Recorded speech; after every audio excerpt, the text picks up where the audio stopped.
प्रणाम। मैं जहाँ खड़ी हूँ वो जगह है हमारे आश्रम की सबसे सुंदर ऐसा नक्षत्र वन।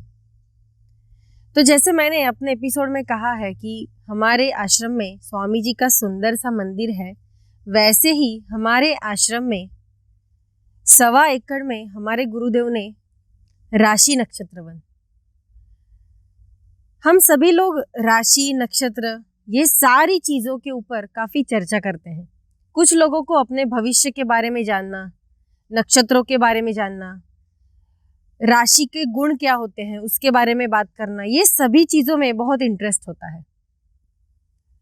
मेरी राशि का जो व्यक्ति है उसका स्वभाव कैसा होगा, उसके नक्षत्र का स्वभाव कैसा होगा, नक्षत्र अगर मेरा ये है तो मुझे क्या साधना करनी चाहिए।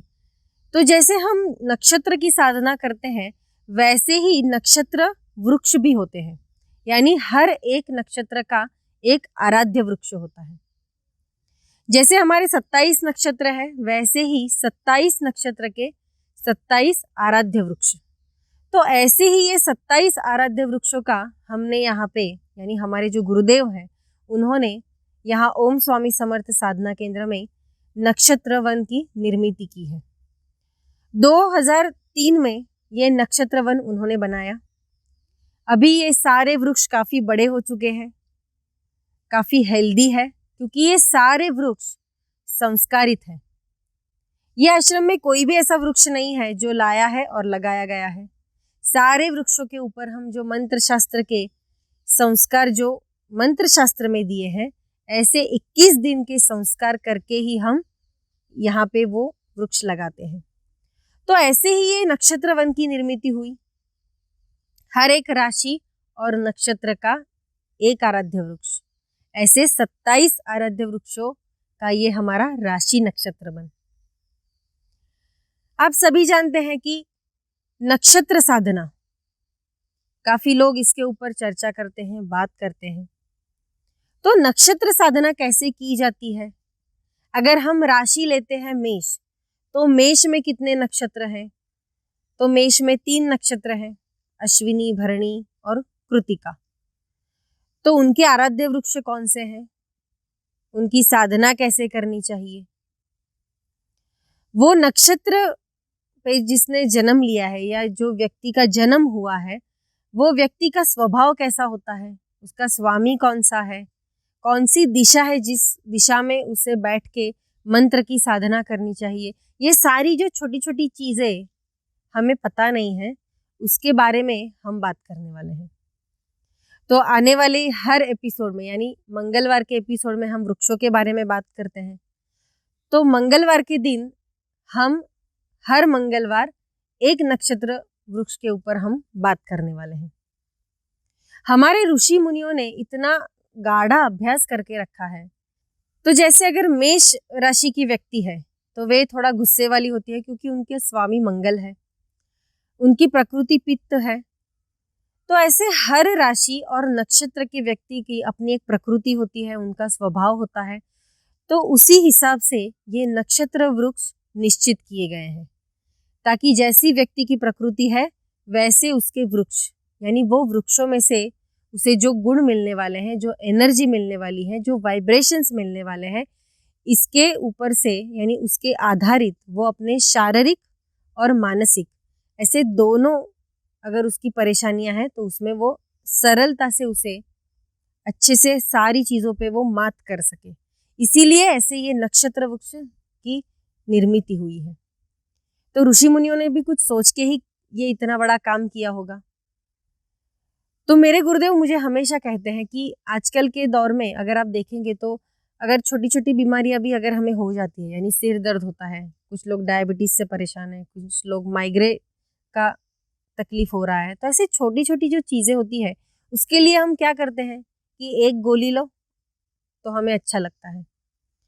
रोज़ गोलियां लेते हैं लोग, रोज़ अलग अलग प्रकार की दवाइयाँ खाते हैं ताकि उन्हें जो भी तकलीफ़ें हैं उससे वो थोड़ा राहत पा सके।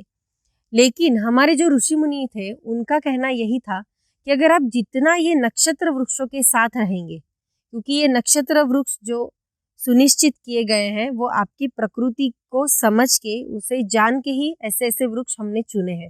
तो अगर आप ऐसे नक्षत्र के वृक्ष के नीचे बैठ के साधना करते हैं, ऐसे आपके आराध्य वृक्षों के साथ ज़्यादा से ज़्यादा समय बिताते हैं, तो ये वृक्ष आपके शारीरिक या मानसिक आपको जो भी तकलीफें हैं उसमें आपको राहत देते हैं। तो वे राहत कैसे देते हैं? तो उन्होंने जो कॉस्मोस में से एनर्जी ली हुई है, जो वे स्टोर करते हैं, क्योंकि अगर हमें एनर्जी लेनी है तो हमें हमारे चक्रों पे काम करना पड़ता है। हमारे शरीर में जो 7 चक्र हैं उन्हें चार्ज करना पड़ता है, और फिर हमारी रिसीविंग पावर बढ़ने के बाद हम जो कॉस्मोस में एनर्जी है उसको ग्रहण करते हैं। लेकिन वृक्षों का ऐसा नहीं है। वृक्ष वे एनर्जी डायरेक्ट लेते हैं, खुद में स्टोर करते हैं, और जब हमारे जैसे साधक उनके सानिध्य में आते हैं या फिर वो वृक्ष के नीचे बैठ के साधना करते हैं, तो वे हमें ये एनर्जी पास आउट करते हैं। जिससे होता क्या है कि अगर आपको कोई भी तकलीफ है तो उसका निवारण होता है। तो ऐसा पुराणों में भी कहा गया है कि अगर आप दिन में एक बार आपके नक्षत्र के आराध्य वृक्ष के नीचे बैठ के अगर साधना करते हैं, या फिर वो वृक्ष को जाके आप मिलते हैं, उसके साथ थोड़ा समय भी बिताते हैं, तो भी आपके बने बिगड़े काम ठीक से हो जाते हैं। क्योंकि वृक्ष हमें आशीर्वाद देते हैं, अगर हमें कुछ कमियां हैं तो उसे भर देते हैं, अच्छे आशीष देते हैं, जिससे हमारे काम भी हो जाते हैं, हमारी जो तकलीफें हैं वो दूर हो जाती है और हम तंदुरुस्त रहते हैं।